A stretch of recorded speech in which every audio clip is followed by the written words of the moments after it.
Vivemos em uma sociedade profundamente influenciada pelo pós-modernismo.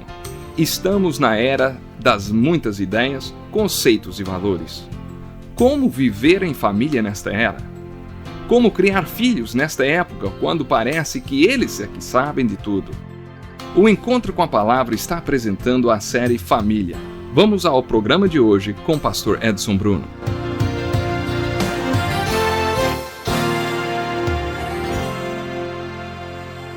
Bem-vindos a mais um programa Encontro com a Palavra, que agora está dedicando para falar sobre casamento, família, filhos.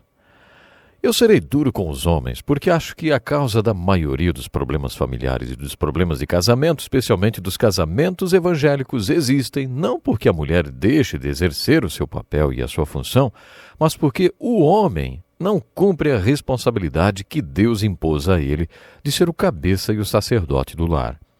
Essa é uma das principais causas do problema nos casamentos de hoje. Por isso, não nos surpreendemos quando vemos Deus começar a tratar o casamento pelo homem. As bênçãos de Deus começam na vida de um homem quando ele crê em Deus e anda nos seus caminhos. Quando ele confia em Deus, Deus encontra o fundamento sobre o qual pode erguer a pirâmide e a lei do casamento e da família, porque aquele é um homem abençoado. O homem abençoado é unido a uma mulher abençoada, e eles têm filhos abençoados, e então Deus começa a trabalhar. É assim que Deus quer trabalhar. É assim que Ele vai impactar um lar, uma igreja, uma cidade, um país e o mundo. Qual é o quadro que temos hoje? Porque esse alto índice de divórcio, eu poderia dar uma lista de pelo menos 12 casos de moços que me pediram que eu fosse o pai deles porque eles não tiveram pai. Um rapaz que amo muito me disse: eu não quero ter filhos até que saiba o que é ser um pai. Eu não tenho um exemplo para seguir. Eu já tive situações em que o casal estava se preparando para casar e disse: estamos preocupados. Muitos casamentos acabam em divórcio. Não sabemos o que é um bom casamento. Nossos pais se separaram e nós não temos nem a ideia de como seria o casamento de duas pessoas evangélicas. Não temos um modelo para seguir, eles disseram. Sabe, esse é o tipo de problema que enfrentamos hoje. A família hoje está sob ataque. A sociedade diz: dois homossexuais vivem juntos, eles não formam uma família? Deveriam ter o direito de criar os filhos, eles seriam ótimos pais. Como vocês veem, isso vai contra tudo que falamos até agora e não se encaixa nos ensinos da Bíblia. Mas nossa cultura diz que eles formam um lar, uma família. Qual a sua definição de lar ou de família? Vamos ver o que o Salmo 127 tem a nos dizer. Este é um dos salmos que eu mais gosto e fala do casamento e da família. Salomão, o homem mais sábio do mundo, escreveu este salmo. Ele também foi o homem mais rico do mundo e o mais esperto e soube como aproveitar os prazeres da vida. Sua vida foi muito agitada e ele tinha dinheiro para fazer o que quisesse. Alguns dizem que ele também foi um dos maiores fracassos que existiu. Ouçam o que ele disse no final de sua vida. Se não for o Senhor o construtor da casa, será inútil trabalhar na construção. Se não é o Senhor que vigia a cidade, será inútil a sentinela montar guarda. Será inútil levantar cedo e dormir tarde, trabalhando arduamente por alimento. O Senhor concede o sono àqueles a quem Ele ama. Temos nestes versículos a história de Salomão. Ele diz que é possível você trabalhar duro à toa. Poucas pessoas trabalharam tanto como ele ou foram tão viciadas no trabalho, exatamente como Salomão. E ele diz que é possível você trabalhar muito em vão. É possível construir em vão. Ele não construiu apenas um templo. Uma vez ele construiu uma frota de navios só para dar uma voltinha e falar um oi para uma rainha. Ele construiu cidades, parques e estábulos. Ele não parava de construir. Ele foi um grande construtor. Mas aqui ele está nos dizendo que é possível construir tudo isso em vão. Não devemos ser apáticos em relação à vida, mas também não devemos nos preocupar tanto. A Bíblia nos ensina que não devemos nos preocupar. Ela não diz que devemos ser apáticos, mas diz que não devemos nos preocupar com as coisas erradas. É disso que Salomão está falando. É possível que nos preocupemos inutilmente se nos preocuparmos com as coisas erradas. É possível trabalharmos inutilmente se trabalharmos pelas coisas erradas. É possível construir inutilmente se construirmos coisas erradas. Depois ele começa a falar sobre os filhos. Algumas pessoas pensam que ele está mudando de assunto. O que tudo isso tem a ver com filhos?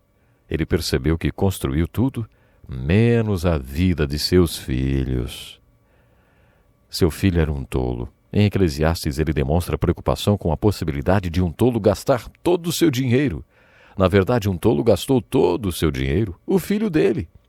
Neste salmo, ele está dizendo que não investiu na vida de seu filho. Os filhos são herança do Senhor, uma recompensa que ele dá. Como flechas nas mãos do guerreiro são os filhos nascidos na juventude. Como é feliz o homem que tem a sua aljava cheia deles. Não será humilhado quando enfrentar seus inimigos no tribunal. Essa é uma das melhores ilustrações da lei do casamento e da família. Salomão nos deu este salmo. E um bem para todos nós. Ele está dizendo, não façam o que eu fiz, porque trabalhei e me preocupei em vão. Vocês devem se preocupar com seus filhos. Então ele faz esta linda ilustração do casamento e da família, depois de declarar algo bem questionável para a sociedade em que vivemos. Ele diz, os filhos são uma herança do Senhor, uma recompensa que ele dá. Como é feliz o homem que tem a sua aljava cheia deles. Pastor Dick Woodward diz, é por isso que Jeannie e eu temos 5 filhos. E temos 5 netos, ele diz. Temos 2 aljavas cheias. Podemos acrescentar mais uma ilustração.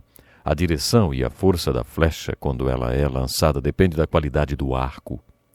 Salomão, em sua grande sabedoria, estava olhando para seus erros do passado e dizendo, ouçam-me. Percebam que seus filhos são como flechas e vocês os arcos dos quais as flechas são lançadas. Mas se vocês não têm a direção e nem a força para lançarem seus filhos, onde eles vão acabar? Não vão acabar em lugar nenhum. Eles serão tolos como meu filho. Salomão fez uma incrível ilustração da lei do casamento e da família. Com todos esses textos bíblicos, tiramos 3 conclusões a respeito do homem e da mulher. Deus os colocou juntos, uniu-os e os mantém juntos. Devemos colocar Deus em nossos casamentos. Temos que fazer isso. É impossível que qualquer casamento ou família dê certo até que Deus participe dele. Sem Deus, não dá nem para saber qual é o propósito do casamento. Perdemos o padrão, ficamos sem paradigmas. Não vamos para lugar nenhum até que Deus esteja em nossos casamentos. De acordo com os textos bíblicos que vimos, se Deus não nos ajudar, não conseguiremos exercer nosso papel, nem cumprir nossa função no casamento. Como já dissemos, para que a lei do casamento e da família funcione, Deus precisa de um pai e de uma mãe equilibrados. Eles devem ser 2 parceiros adequados e 2 indivíduos, 2 pessoas equilibradas. Como você pode se tornar uma pessoa equilibrada, depois um parceiro equilibrado e um pai equilibrado? Prestem atenção nisso. Quando Jesus falou sobre casamento em Mateus 19, de onde começaremos nosso próximo estudo, ele falou sobre divórcio. Ele disse, no princípio, o que Deus pretendia? Eu sei que Moisés deu o estatuto do divórcio, mas para proteger a mulher. Vocês estavam jogando as mulheres na rua? Elas não tinham direito nenhum, não tinham nada. Por isso, por causa delas, por compaixão delas, Moisés deu a lei do divórcio. Mas isso não foi o que Deus queria. O que Deus planejou no início? Jesus mesmo responde. O propósito de Deus é que não houvesse divórcio. Um dos apóstolos, eu acho que foi Pedro, ele disse, se esta é a situação entre um homem e sua mulher, é melhor não se casar. Jesus comentou esta palavra. Nem todos têm condições de aceitá-la, somente aqueles a quem isso é dado. Essa é uma expressão usada com referência ao Espírito Santo. A vocês foi concedido compreenderem as parábolas. Em outras palavras, só aqueles que têm a ajuda de Deus. Você não consegue ser um parceiro adequado sem a ajuda de Deus. Foi isso que Jesus disse. O que o Salmo 127, versículos 1 e 2 diz? Salomão quis dizer que, a não ser que o Senhor faça através de nós, será inútil trabalhar, construir ou preocupar-se. Ele usa outra figura muito profunda no versículo 2. Lembre-se que Salomão foi o homem mais sábio do mundo. Ele disse, será inútil levantar cedo e dormir tarde, trabalhando arduamente por alimento. O Senhor concede o sono àqueles a quem Ele ama. Por isso não adianta nada passar a noite em claro preocupando-se. Vamos supor que você tenha tido um dia difícil e amanhã será ainda pior. Já é hora de descansar e você deita e diz para si mesmo, Amanhã o dia vai ser duro, hoje foi difícil, eu vou ficar aqui deitado sem conseguir dormir, dando uma força para Deus que está me ajudando. Se você fizer isso, o máximo que vai conseguir é acabar com o resto de energia que tem. Mas se você disser, Deus é maior do que eu não posso fazer, mas Ele pode, vou dormir e colocar tudo nas mãos dEle. E então você dorme. Sabe, aí Deus poderá restaurar suas forças. Não é um milagre. Deus só trabalha quando você descansa nele. Foi isso que Salomão disse. Se o Senhor não construir o seu casamento e sua família, será inútil você tentar qualquer coisa. Deus só vai operar quando você reconhecer que não pode fazer nada, mas Ele pode. Portanto, de acordo com Salomão, você só conseguirá ser o pai ou a mãe que precisa ser com a ajuda de Deus. Você também não conseguirá ser o parceiro adequado que tem que ser sem a ajuda de Deus. E ainda, a Bíblia está nos ensinando que não conseguiremos ser as pessoas adequadas que devemos ser sem a ajuda de Deus. Lembre-se das palavras de Jesus em João 15, capítulo 5. Ele disse, sem mim, vocês não podem fazer coisa alguma. O que Jesus quis dizer? É claro que você pode fazer algumas coisas, mas você não consegue pôr fé no coração daquele jovem que dirige como um louco. Só Deus pode fazer isso. Então você precisa orar. Senhor, eu não posso, mas eu creio que o Senhor pode. E Salomão diz que se o Senhor não agir, tudo que você fizer será inútil. Quantas vezes você ficou acordado até tarde por causa dos seus filhos? Nós ficamos algumas vezes. Para quê?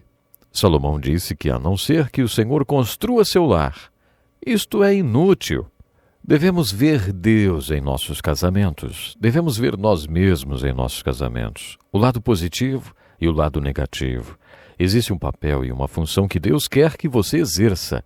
Você tem que ver quais são eles. Você também tem que aceitar a responsabilidade pelos problemas da sua família e do seu casamento. Depois você tem que ver a graça de Deus sobre seu casamento e sua família. É isso que concluímos depois de ver todos estes versículos.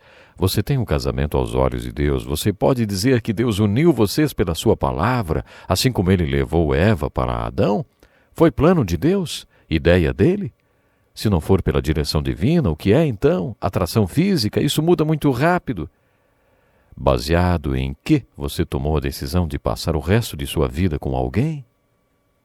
Tem que ser de acordo com a direção divina. O que Deus uniu, ninguém separe. Só Deus pode manter o casamento. Que Deus abençoe sua família ricamente. Até o próximo programa. Louvamos a Deus pela vida do Dr. Dick Woodward e Pastor Edson Bruno. Escreva para o Encontro com a Palavra, Caixa Postal 2011, CEP 89-201-970, Joinville, Santa Catarina. Ou encontrocomapalavra@desfrutedeus.com. Até o nosso próximo programa. Que Deus lhe abençoe.